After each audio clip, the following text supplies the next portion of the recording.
सीधा रुख करेंगे भोपाल की तरफ। तो भोपाल से हमारे संवाददाता प्रिंस गुप्ता हमारे साथ जुड़ चुके हैं। प्रिंस, आज क्या क्या खबरें दिन भर प्रदेश में सुर्खियों में बनी रहने वाली हैं?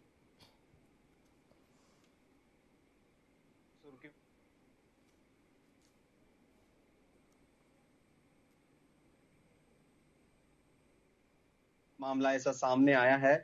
चोपड़ा करके एक गांव है भोपाल के पास, जहां पर ग्राम कोटवार पर कहा जा रहा है कि भाजपा का जो विधायक है उनके समर्थक लोगों ने पेशाब किया है और जमीन को कब्जे को लेकर ये बात सामने आ रही है कि सरकारी जमीन है उसके कब्जे को लेकर ग्राम कोटवार से इस तरह की हरकत की गई है। कांग्रेस सीधे तौर पर विधायक पर आरोप लगा रही है कि जो बीजेपी के विधायक है उनके समर्थक हैं और उनके कहने पर ही ये सारी चीजें हुई है।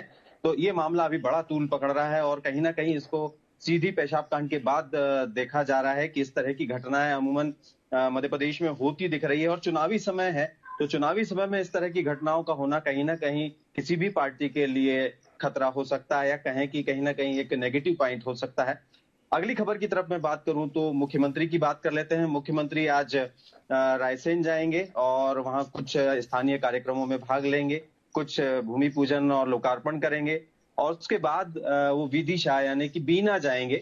बीना में रिफाइनरी का जो कल उद्घाटन एक्सटेंशन का करने वाले हैं, प्रधानमंत्री आने वाले हैं, तो उनकी तैयारियों का जायजा लेंगे और तमाम तरह की चीजों को देखेंगे कि कल का कार्यक्रम बहुत सफल हो, अच्छा हो और बहुत बड़ा जो बीना रिफाइनरी प्रोजेक्ट है उसको लेकर प्रधानमंत्री जब आ रहे हैं तो निश्चित ही कोई गलती की गुंजाइश ना रहे। उसके बाद भोपाल आएंगे और भोपाल से सीधे दिल्ली जाएंगे। दिल्ली में चुनाव प्रबंधन कमेटी की बैठक है उसमें शामिल होंगे और बहुत सारे नेताओं से उनकी मेल मुलाकात भी होगी। चुनाव के लिस्ट की अगर हम बात कर रहे हैं, सूचियों की बात कर रहे हैं, तो दोनों ही पार्टियों की सूचियों को लेकर काफी गहमा गहमी है। पहली सूची मध्य प्रदेश में बीजेपी ने पहले जारी कर दी थी 39 उम्मीदवारों की।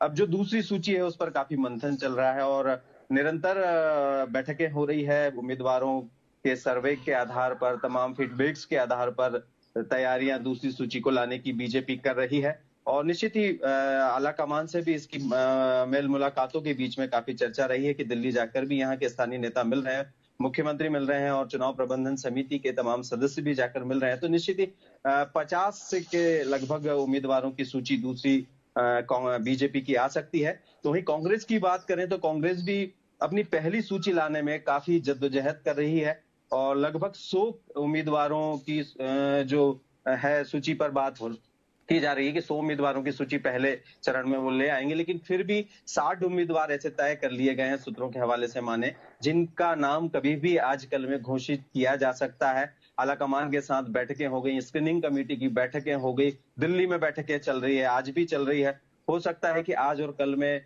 दोनों जो बड़े दल हैं कांग्रेस बीजेपी अपनी सूचियों को ले आए। खासतौर से बीजेपी दूसरी सूची और कांग्रेस पहली सूची लेकर आएगी, जिसकी सबको प्रतीक्षा है।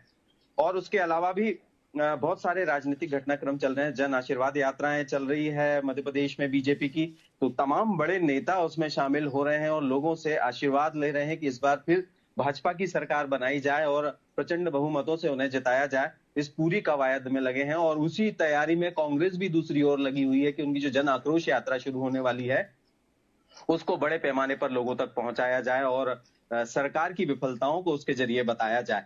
तो दोनों पार्टियां अपने अपने तरीके से चुनाव प्रचार और यात्राओं के जरिए लोगों तक पहुंचने की कोशिश कर रही है।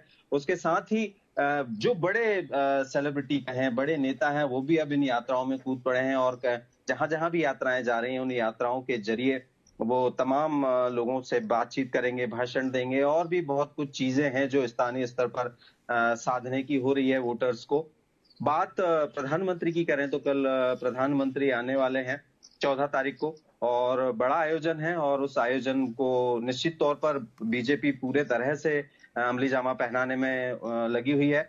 एक और खबर निकल कर आ रही है इंदौर से। इंदौर उज्जैन में सीएम जो हैं उत्तर प्रदेश के योगी आदित्यनाथ आ रहे हैं। आज लगभग 5 से 6 घंटे रहेंगे इंदौर में, भी स्थानीय कार्यक्रमों में शिरकत करेंगे। उसके बाद उज्जैन जाएंगे, उज्जैन में बाबा महाकाल के दर्शन करेंगे, भर्तहरि गुफा जाएंगे और उनके जो स्थानीय कार्यक्रम हैं उनके, चूंकि वो कहीं ना कहीं एक पीठ से भी संबंधित हैं, पीठ जो कि साधुओं का उनका अपना है गोरखनाथ, उससे रिलेटेड है, तो उनके भी कुछ कार्यक्रम हैं तो उनमें भी वो सम्मिलित होंगे। तो ये बहुत बड़ा बात को लेकर ये हो रहा है कि निश्चित ही अगर योगी आदित्यनाथ आ रहे हैं तो कहीं न कहीं तमाम स्थानीय नेताओं से भी मिलेंगे और कहीं न कहीं एक बड़े कार्यक्रम को भी वो संबोधित करेंगे। उसके अलावा मौसम की अगर हम बात कर लें तो मौसम भी काफ़ी खुशनुमा बना हुआ है, लेकिन बारिश का बड़ा अलर्ट अभी मौसम वैज्ञानिकों ने किया है। लगभग अधिकांश जिलों में 20 के समथिंग जिलों में काफ़ी भारी बारिश 14, 15, 16 तारीख को हो सकती है। जिसके चलते एक चीज़ और बता दूँ कि मध्य प्रदेश भोपाल में खास तौर से धीरेन्द्र कृष्ण शास्त्री की एक बड़ी कथा होने वाली थी, हनुमंत कथा, उसको भी पोस्टपोन कर दिया गया है। मंत्री विश्वास सारंग उसको करवाने वाले थे और अब वो लगभग 20 तारीख के बाद तय की गई है, तारीखें तय कर दी गई है। यानी कि बारिश को लेकर यहाँ कुछ काफ़ी बदलाव भी उस कथा में किए गए हैं और स्थानीय स्तर पर बारिश भोपाल की बात करूँ तो कुछ ना कुछ बारिश थोड़ी बहुत हो रही है और उमस तो थोड़ी बनी हुई है जिससे लोग हलाकान हैं। जी प्रिंस, तमाम जानकारियों के लिए आपका धन्यवाद।